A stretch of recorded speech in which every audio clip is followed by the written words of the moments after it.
You just text me. Okay, so this is a committee meeting to discuss the U.S. Census in the city of Syracuse. I'm Latoya Allen, 4th District Counselor, and I have with me, well, I'll let you guys introduce yourself in a moment. This probably won't be long since it's just like a informal conversation, but if anyone wants to ever come back and look at the tape, they can see that we did discuss it publicly, and they'll be able to get more information. So if you can, just introduce yourself, and then we can get started. Great. Thank you, Counselor Allen. My name is Jen Tift. I'm the Deputy Commissioner at the Department of Neighborhood and Business Development. Tori, you want to introduce yourself? Tori Rousseau, Census Coordinator, Neighborhood and Business Development. Thank you. Great. So we'll try to keep our remarks brief and then really look to answer whatever questions you have about the two proposals that will be before the council on this coming Monday. So as I think you well know, Councilor Allen, we've been working for the last 6 or 7 months really to get our community ready to participate in the upcoming census. I think it's generally pretty well known that the census is a really important process, obviously, to make sure all of the people in the city are counted, and that really it has two primary impacts. One is it impacts the amount of resources we receive from the federal government in order to help fund critical services and programs. In addition, it dictates how many representatives we get as a state to the U.S. House of Representatives, which is critically important, obviously, to make sure that our community's interests are well represented. So, Can you highlight some of the? Because I know sometimes in a lot of the forums we say critical services, but can you just highlight some of the critical services that the funds will be used for? Yeah. Do you want to take that one, Tori? So programs like SNAP, WIC, Head Start, Early Head Start, some more kind of broader grants related to business loans, highway and construction planning. There's a list of about 300 programs it directly impacts. I can share that with you. Okay, thank you. Sharon Owens, Deputy Mayor, and relevant directly to the city of Syracuse. Our election representation in Congress is based on census numbers. Our CDBG block grant is based on a formula that's based on census numbers. So quite a few grants that we get directly to the city also are based on the population here. Okay. I think that's important to share, especially when you're talking to people that may be a little hesitant about filling out the census, only because it kind of helps them draw the correlation between them filling it out and then what resources are available, especially if they partake of some of these services that you're talking about. Right. Yeah, absolutely.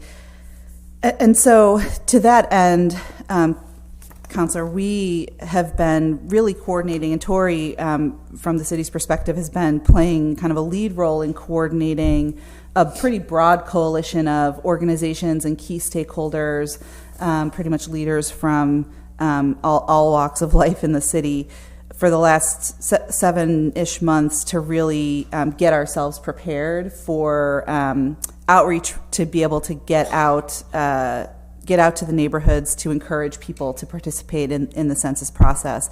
And so what we'll talk to you today about, and what the council will be voting on Monday, is really two items related to two grants that actually help us to support community organizations directly in outreach efforts. A lot of it, will really be direct, sort of door-to-door, kind of hand-to-hand or face-to-face conversations with people to explain the importance of the census, to your point, to explain the benefits of their participation in the census. We know from lots of analysis, and Tori can explain kind of the map that we distributed.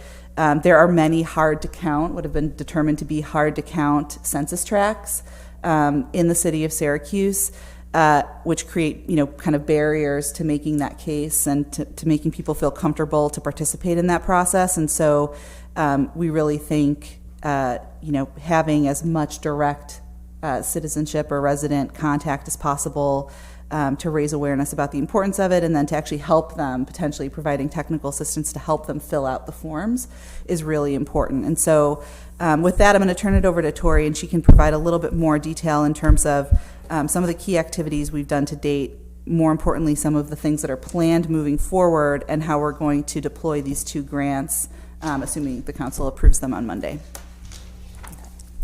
So first, I just want to say thank you for your engagement up to this point. I know you and I have discussed this several times. I've met with President Hudson, so thank you to her for her support thus far, and to the council in general who approved the funding for my position from the Community Foundation.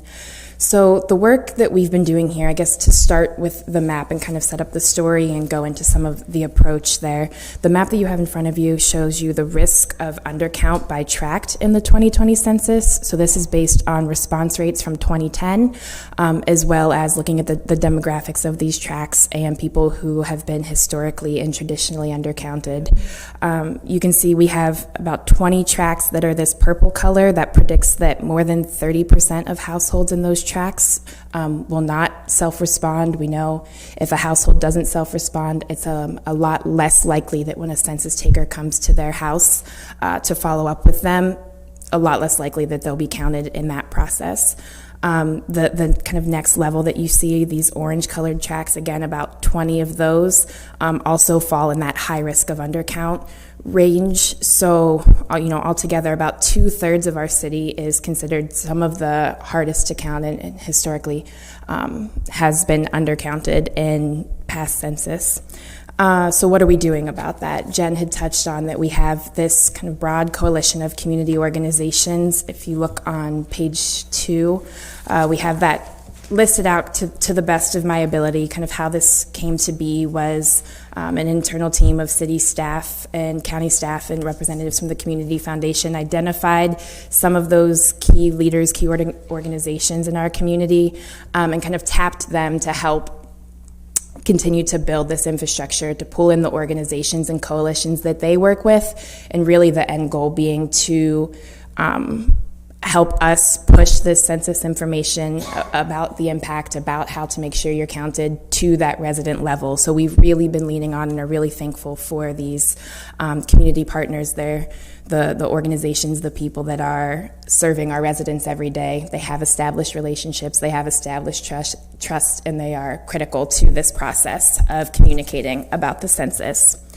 To touch on just kind of a couple of their accomplishments to date, we were before council earlier in fall 2019 to seek approval for a grant from the Census, or New York Community Trust, so the Census Equity Fund grant, to fund an ambassador program, so providing stipends to residents who live and work in those most at risk of undercount tracts. So you've already hired those people and they're already working, the ambassadors? So that's one of the grants that we have on the agenda for the February 10th meeting. Is we were here in the fall for approval to apply. Now we're back to ask for permission to re-grant that money to the organizations that we've identified we'll be working with. That is on page 4 here. We list out the 4 city community centers, Huntington, Northeast, Southwest, and Westcott, have all agreed to take 1, potentially 2 individuals. The city would provide training for them. We would provide the materials and suggested locations list, and the residents would really drive that canvassing process to households and community spaces.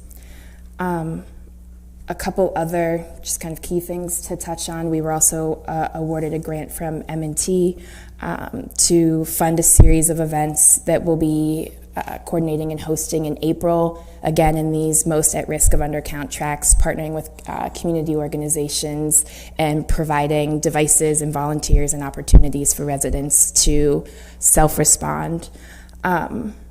We also worked with Soul and Quinn Studios to produce a local a census video.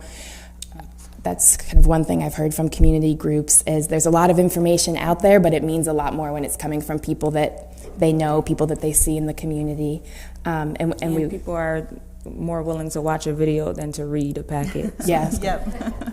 And we also hosted an all-day conference attended by about 120 people with New York Counts 2020, a coalition of organizations that are all part of this statewide census effort. To move into some of the activities that we have planned for the next 6 months, the Census Bureau starts mailing invitations to households in March, and that is an opportunity for households to respond for themselves. That lasts until about the end of April. Starting in May through the end of July, that's when census takers will be going around door to door to follow up with people who haven't responded. So that's kind of the two phases that we're looking at outreach in this self-response period, really helping to get the word out to residents, but also to provide support for them to self-respond. This is the first year the census is online, so particularly in a community like ours, the digital divide that we have is a concern and a barrier that we're working to address. We have a series of events we're scheduling now with community organizations targeting our service providers, so nonprofits, school district staff, library staff, local business owners, to help make sure that they have kind of an overview of what this is and the resources in our community. Simultaneously, this ambassador program, so residents will be out canvassing. We also have some organizations looking to participate on a volunteer basis. Moving into that actual census taking time, I mentioned the self-response events where we'll be partnering with community organizations, and then in that follow-up period time, that May to July, since the Census Bureau will have their census takers out, they've asked organizations to not be so present in the community so people aren't confused by who's coming to their door and asking for what. So we're looking more at being in public spaces, having a mobile census station at all of our events and festivals throughout the spring and summer, and doing a follow-up, a paid advertising campaign.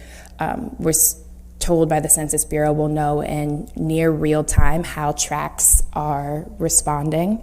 And so we're hoping to be able to have and use that information to do some paid advertisement. We're thinking billboards, probably some direct mailings, and potentially digital.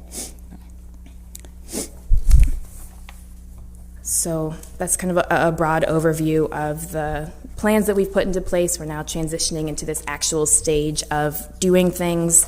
As Jen mentioned, part of that doing requires resources, and for the organizations we've been engaged with, these smaller community groups and grassroots organizations, the resources part is really critical to them. They don't have a ton of time and staff and money to go around. So we touched on the Equity Fund grant, and I'd be happy to answer any questions about that. But to quickly touch on page 3, New York State budgeted $20 million for statewide census outreach. $15 million of that is currently available. Municipalities, so counties and then several cities, Syracuse being one of them, have been allocated amounts of money. The city is just under $200,000. Statewide, 75% of money allocated to municipalities has to fund nonprofit organizations. So we're working now to solicit those plans from our community organizations and help them to build plans that kind of fit into this overall city and really county-wide outreach that's happening. Do you feel like you're going to have enough participation from the nonprofits? I think so. We had one of our complete count committee meetings where we pulled all of these partners together last week. We had about 40 people there, and when I asked, we had a representative from the state who came and discussed this grant opportunity and the application process. Probably 2/3 of the room said that they were interested in applying for them, and I know several have followed up with me individually to ask for help, so okay. I feel confident we will. And how are the funds divided equally among those groups? How are you guys going to decide who gets what? So that's part of this process of soliciting applications and just seeing what interest is out there and how much people anticipate they need to do the activities that they're hoping to do. I think part of what we have looked at is we do have data particularly about these most at risk of undercount tracts and the demographics of individuals who live in those tracts. So looking at who is anticipated to not self-respond, and that being the priority of who is awarded money and how much. Okay. So University Hill is one of the ones that's in the purple. Yeah. So like, what nonprofit would you use? Because those are University Hill, I'm assuming college students, correct? Mm-hmm. So outside of giving Syracuse University funds to do that, like who would you use for that particular area? Yeah, so how we've been approaching those couple tracks, both the University Hill and South Campus, if you look from 2010, actually, that 4302 had the lowest self-response rate in the city. It was just over 50%. So definitely an area of concern. The process for counting college students, if they're on campus, it's handled administratively by the college, so that's kind of one piece of that. As far as the off-campus students who, some of the concerns there is they think they're supposed to be counted wherever they normally live. If they're international students, they think they're not supposed to be counted at all. We've been working with the Westcott Community Center has been a really great partner. They're one of the organizations we're working on partnering with for the Ambassador Fund grant. So they will have 1 to 2 individuals out canvassing in that neighborhood, as well as Planned Parenthood was an organization that approached us. They already have a team of canvassers who this is what they do. They're trained and they go out and door knock. So we've talked about being able to work with their team of canvassers to do some specific census outreach. They've already been out tabling at university events as well. They have really good relationships with organizations on campus, just given their proximity. So I think they'll be a great partner for us.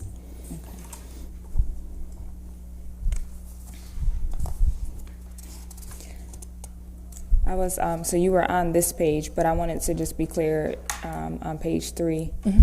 So the application is due in March, and then you would reward the funds in April, so they can start, because they can't do this until after April, correct? Because the mail is from March to April, right? And then the door-to-door would start from May to June.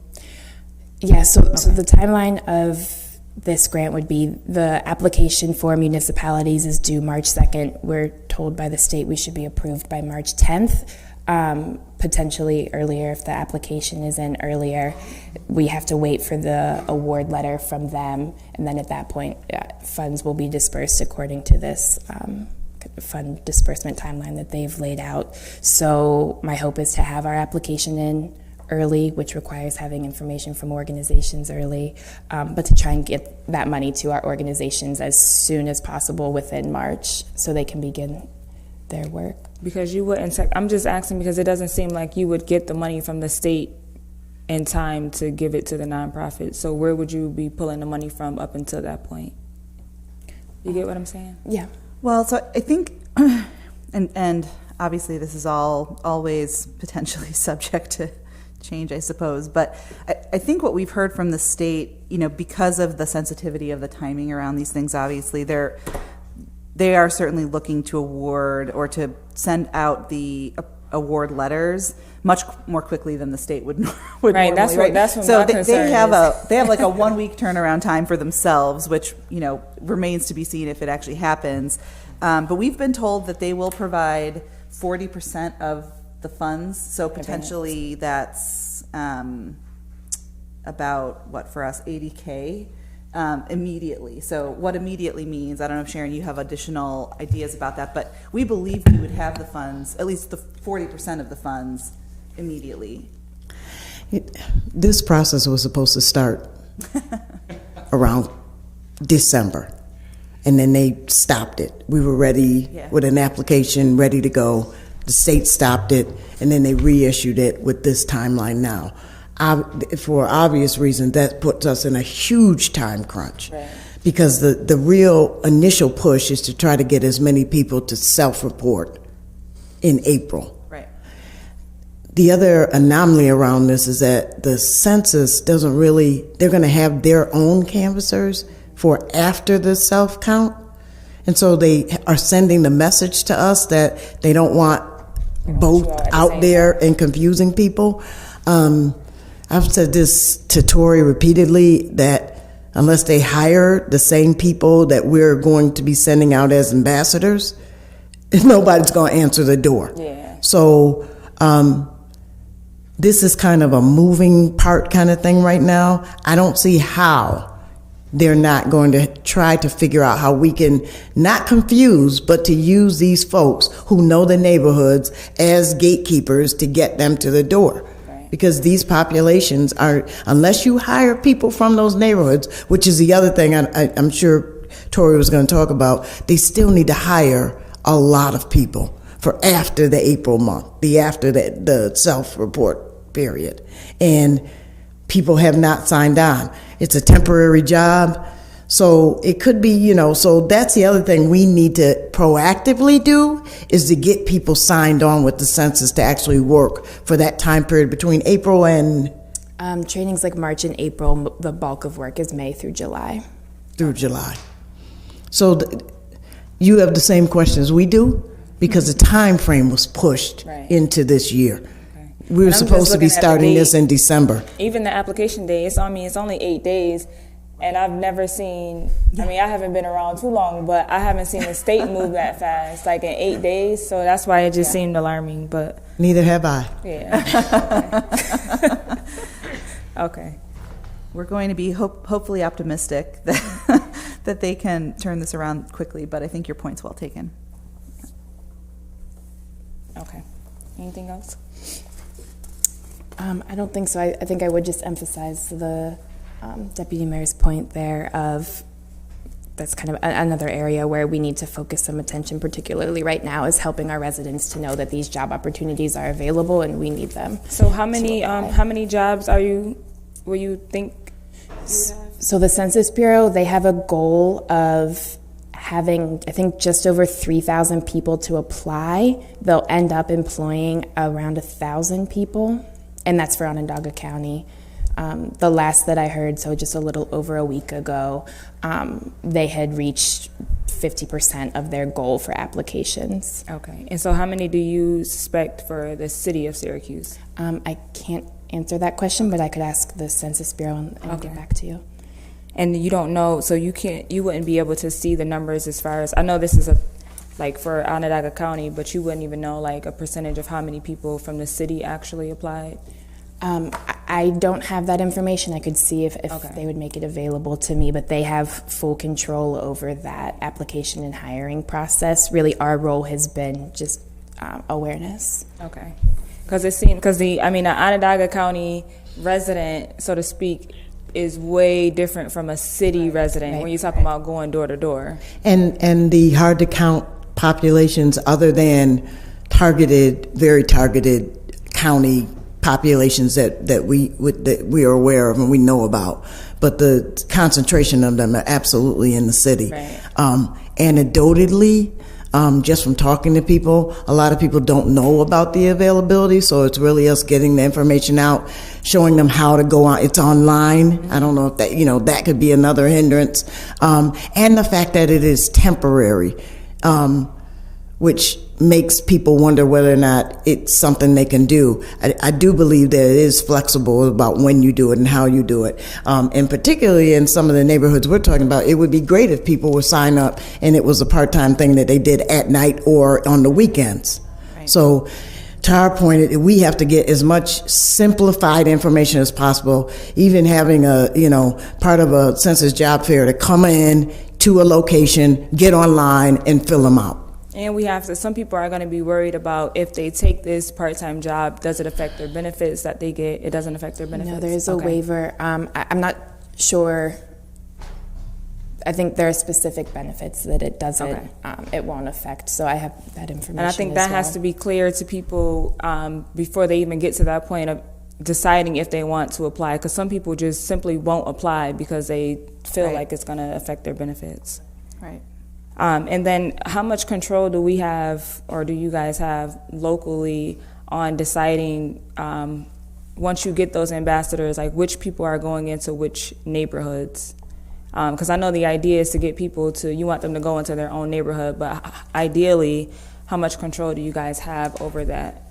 Yeah, so kind of the two pieces there. So for the ambassador program that I was referring to, that we received the grant for, that is totally within our control. So I'm working with the city planners to develop those location lists. So for example, we had talked about Westcott taking on 1 to 2 ambassadors. So we would be developing a location list for that University Hill South Campus, potentially into the near east side, depending on where we know that students live. Mm-hmm.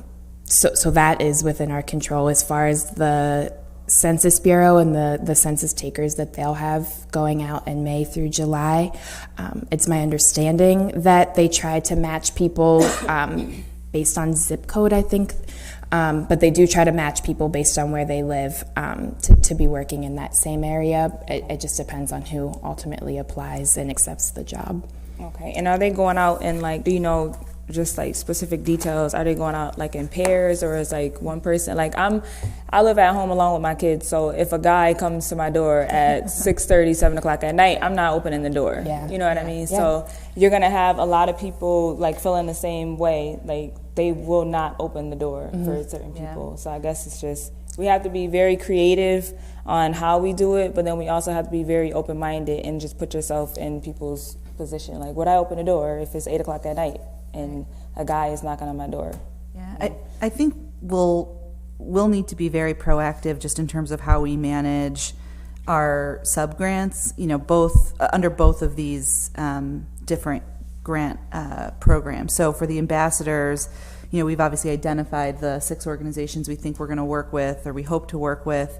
And to your point, I think once we get the agreements in place with them, Tori and others, obviously within the city, will be meeting with them and then collecting information from them to see, where are their people successfully making contact with folks. And so, like we do with all of our grants, we'll be putting in place some of the reporting requirements and probably having lots of meetings with folks throughout the process just to make sure that they're not meeting with resistance or barriers or things. Because I think to your point,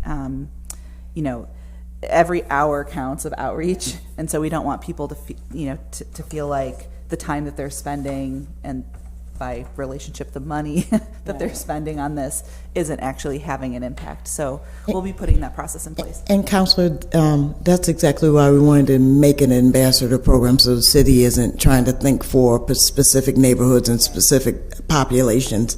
And what we'll be encouraging them to do is to be creative and to take advantage of the natural settings that people gather in and participate in on their own already, to hopefully get people to do it, to self-count. And that's a big push, is to get people to go online and self-count before we have to start knocking on doors. And we just have to, I think you got to make it a point to let people know why they're participating in the census. Like so this is every 10 years. So 10 years ago, I was only 24. And I remember when they came to my door, I was like, yeah, no, like, what do y'all want? Like, I didn't understand because they didn't explain to me. And back then this type of stuff was, I wasn't even thinking about it, right? And so it's just like, you have to make them understand why they need to participate and how it really, really, really affects them. The view is, why get counted? Because our numbers are used for other people to get money that never touches us. We need to be able to say how that money actually really does impact your life. All of the homes that go up, all of the home buyer education, and a wide variety of things. The second floor of the Civic Center is based on this population count. Okay. All right. Any other information or anything? I'm all done with questions. Okay. Did you want to say something? Sure. Barry Lentz, resident, 1011 Westcott Street. A couple of sort of related questions. I guess to some extent they fit into the ambassador program, but and one of the things I haven't heard anybody mention in any of the conversations so far, anything about engaging and mobilizing religious congregations. And I think in some of these areas, that could be a real force. And also within the SU area, where there's a lot of students living in the area. There's some very active congregations in that area that I think could be really effective for outreach. So I'm hoping there's some way that can be worked into the program. I guess the other thing is just sort of a general question, because then I know I get a lot of questions about, what the hell's going on, who's doing this, that, and trainings are popping up. And so I'm just wondering if, what's the most reliable place to tell people to call for certified information? Because I know there's trainings that are being scheduled, but it's not clear who's doing the training, whether that's going to be coordinated, et cetera. I mean, we don't want to give people Tori's cell phone, but... it's public information at this point. But I mean, it's just, it's some place that we can tell people where you can call this number and you can absolutely get certified information about what's going on, et cetera. Sure. I mean, I think the city is definitely a resource, and really when I say the city, I mean myself. I think... So that was going to be my other suggestion, is if you're just looking for general Census Bureau information, that high level, what is this, how do I respond, how do I apply for a job, 2020census.gov, they have a website built specifically for this year's census. So that would be great for just kind of any of that general information. If it is something more specific, getting involved with this citywide outreach, I think the city is the best option. Okay. All right, so I'm all set. Thank you, Counselor. ladies, and thank you for the information. Yes.